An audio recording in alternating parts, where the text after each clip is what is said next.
Ce que les chrétiens ne doivent pas manger.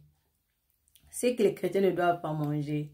Frères et sœurs, si tu n'es pas encore abonné, abonne-toi pour qu'on puisse se fortifier ensemble. Alors, le plus souvent, tu rencontres les chrétiens qui disent que nous, on ne mange pas le porc, je ne mange pas ceci, je ne mange pas cela. Mais est-ce que c'est biblique? Est-ce que c'est biblique? Parce que nous, les enfants de Dieu, nous sommes nés de nouveau en Christ.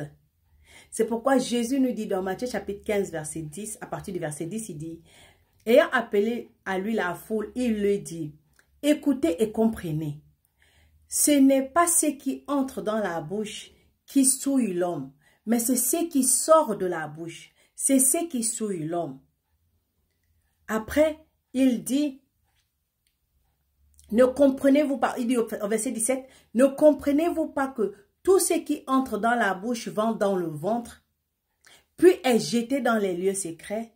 Mais ce qui sort de la bouche vient du cœur, et c'est ce qui souille l'homme, car c'est du cœur que viennent les mauvaises pensées, les meurtres, les adultères, les impudicités, les vols, les faux témoignages, les calomnies. Voilà les choses qui souillent l'homme. Mais manger sans s'être lavé les mains, cela ne souille point l'homme. Après maintenant, voilà ce que Paul dit. Paul dit dans 1 Corinthiens chapitre 10, verset 25 à 30, il dit, mangez de tout ce qui se vend au marché. Mangez tout.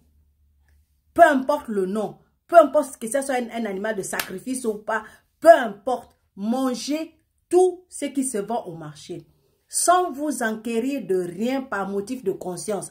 Donc si c'est là, il ne faut pas essayer de demander est-ce que c'est halal ou c'est pas halal, ça a été pendu, ça a été crucifié, peu importe la manière dont l'animal est mort. Tu manges ça comme ça, tu manges, tu ne te renseignes pas, ça ne sert à rien, parce que si tu te renseignes, ça va jouer sur ta conscience, tu n'as pas besoin de ça.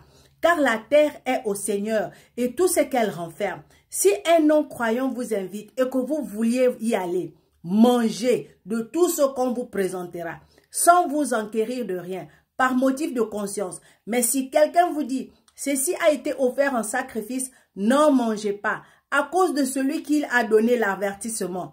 Parce que celui qui t'avertit, tu dis non, ne mange pas ça parce que c'est un animal sacrifié. Tu ne manges pas pour lui, pas pour toi, parce que toi tu peux manger ça.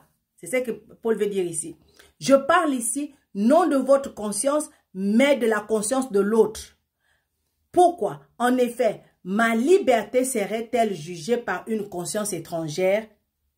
Si je mange avec action de grâce, pourquoi serais-je blâmé au sujet d'une chose dont je rends grâce? Parce que nous, quand on ne mange pas les yeux fermés, on mange en faisant d'abord l'action de... On fait la grâce, on prie sur la nourriture. Donc, quand tu pries sur la nourriture, elle est bénie. Elle est simplement bénie.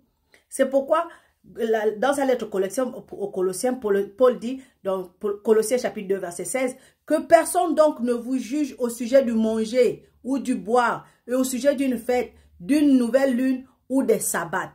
N'accepte plus ça. Tu peux manger tout. Tu peux manger tout. Tu n'as pas de souci de manger. Que ça soit cochon, que ça soit bœuf, que ça soit poulet, que ça soit halal ou pas, que ça soit crucifié, que ça soit sacrifié, que ça soit, peu importe, tu peux tout manger. Alors, va et mange. Shalom. Et surtout, abonne-toi.